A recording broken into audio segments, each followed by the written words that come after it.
নমস্কার বন্ধুরা, কেমন আছেন সবাই? আজকে রঙের উৎসবের দিনে আপনাদের সবাইকে স্বাগত জানাই। আজকের দিনটা সত্যি খুব সুন্দর একটি দিন। তো চলুন, আজকে সকালবেলা একটু বেলা করে ভিডিওটা শুরু করেছি। ছেলের জন্য টিফিন বানিয়ে দিয়েছি, আজ বৃহস্পতিবার, তো সেই জন্য ওকে একটু ভেজ টিফিন বানিয়ে দিয়েছি। বৃহস্পতিবার দিনটা আমাদের প্রায় নিরামিষ হয়ে থাকে, কারণ আমাদের দেশের বাড়িতে আমাদের লক্ষ্মী ঠাকুর, নারায়ণ ঠাকুরের প্রত্যেক বৃহস্পতিবার পুজো হয়। সেই জন্য এখানেও আমি বৃহস্পতিবারটা পালন করে থাকি। এটা এত বছর ধরে একইভাবে চলে আসছে নিয়মাবলী, তার কখনো অন্যথা হয়নি। তো চলুন, রোদটা ভীষণ তাপ, আজকে তো ভীষণই তাপ। তার উপরে ওই যে সামনে আবার ওই হল রুমের যে পাতটা আছে ওটা টিনের ছাউনি, আর টিন থেকে তাপটা রিটার্ন ঘুরে আমাদের এদিকে আসছে। এত গরম লাগছে, বিশ্বাস করুন, নিঃশ্বাস নেওয়া দুর্দায় হয়ে পড়েছে। তো চলুন, সকাল সকাল একটু চান টান করে ঠাকুরের পুজো জল দিয়ে একটু রান্নার কাছে চলে এসেছি। রান্নাটা করে নিই। আলু এঁচোড় ভেজে রেখেছি, করব একটু নিরামিষ এঁচোড়ের তরকারি, আর একটু ডাল হবে, আর একটু সবজিপাতি দেখি কি আছে, তারই মধ্যে একটু অল্প ভাজাভুজি করে নেব। নিরামিষ দিন তো একটু ভাজাভুজি হলে ভালো লাগে। তো নিরামিষে সেরকম মশলা কিছু ছিল না, একটু আদা আর একটু জিরা আমি বেটে নিয়েছি শিলে।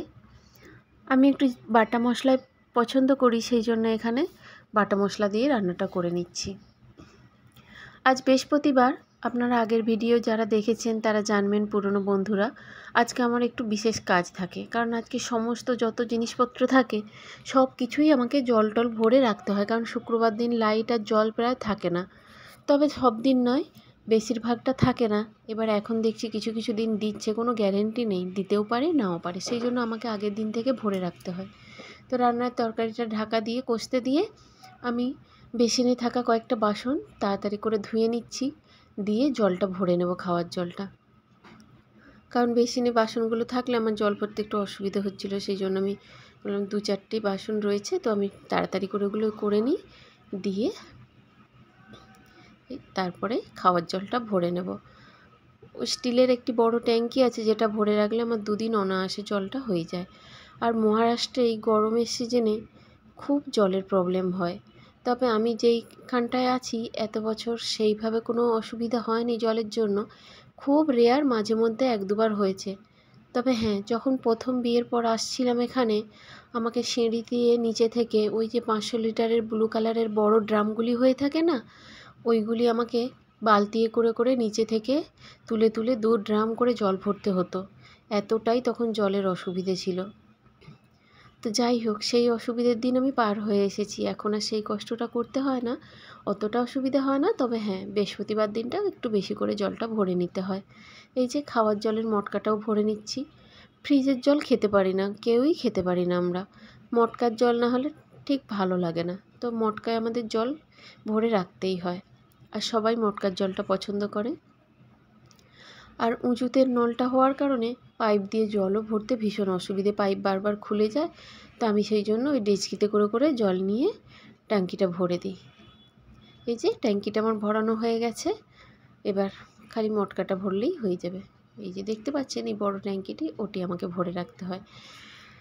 এরই মাঝে তরকারিটা কষতে কষতে একটু করে নেড়ে নিচ্ছিলাম, দিয়ে একটু জল দিয়ে আবার একটু কষাতে দিচ্ছিলাম। এঁচোড়ের রান্না নিরামিষ একটু বেশি করে কষিয়ে নিলে ওর টেস্টটা খুব সুন্দর হয়ে যায়। এবার একবারে একটু জল দিয়ে ঢাকা চাপা দিয়ে রেখে দিলাম। এই যে আমার রান্না সব হয়ে গেছে, একটু বাঁধাকপি ভাজা করেছি, একটু তরকারি হয়েছে মাখা মাখা, আর একটু মুগ ডাল করেছি। নিরামিষ দিনে একটু ডাল না হলে মাখানোটা হয় না, সেই জন্য একটু ডাল দিতেই হয়। তো চলুন বন্ধুরা, রান্না বান্না হয়ে গেছে। বিকেলে গেলাম একটু মিষ্টির দোকানে, আর মিষ্টির দোকানে এই তেওহারের দিনগুলোতে এইখানে ভীষণ পরিমাণে ভিড় হয়। এত ভিড় ঠেলে ভেতরে ঢোকাই সম্ভব হচ্ছিল না, তবু যেন তেন প্রকারেণ ভেতরে গেলাম একটু মাবা নিতে। নিতে নিতে প্রায় সন্ধেই হয়ে গেল, আরও বাজার টাজার করে এলাম। এসে দেখলাম এখানে সিন্ধিরা বাড়ির আঙিনায় বসে এইভাবে আগুন তৈরি করছে। এই আগুনটা কেন তৈরি করছে জানেন? এখানে এই দিনেরা রাত্রিতে মিষ্টি রুটি বানায়। এই বাইরে ঘুঁটে মানে গোবরের যে ঘুঁটে হয় না, সেইগুলোকে আগুন বানিয়ে তার উপরে মিষ্টি রুটি তৈরি করে হাতে গড়া রুটিকে সুতো দিয়ে বেঁধে দেয় ভালো করে চারিদিক, যেমন ওই ভরবা করলা বানায় চারিদিক দিয়ে সুতো জড়ায়, সেইভাবে রুটিটাকে সুতো দিয়ে জড়িয়ে নেয় যাতে, আর বলে যে এইখানে হোলিকা মাতার এত আশীর্বাদ থাকে ওই রুটি বানানোর ওই আগুনে দেওয়ার পরেও ওই সুতো কিন্তু জ্বলে না। আর সত্যিই তাই, এটা আমি নিজে চোখে দেখেছি।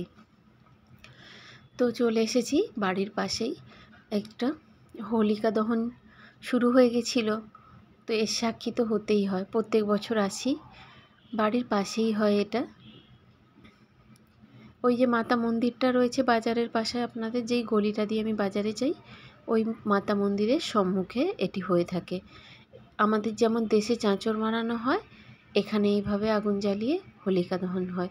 এখানে নারকেল দিয়ে, বাতাসা, খই না, ভুট্টার যে ছোট্ট ছোট্ট ভুট্টা ভাজা হয়, এই সব মিষ্টি জিলিপি এইসব প্রসাদ দিয়ে এখানে পুজো করা হয়। দিয়ে ঘটে জল নিয়ে এর চারপাশে এরা 3 পাক 7 পাক 11 পাক এইরকম ঘোরে। তো এই ছিল আজ আমার ছোট্ট ভিডিও, এখানকার ট্র্যাডিশন, এখানকার রীতি রেওয়াজ।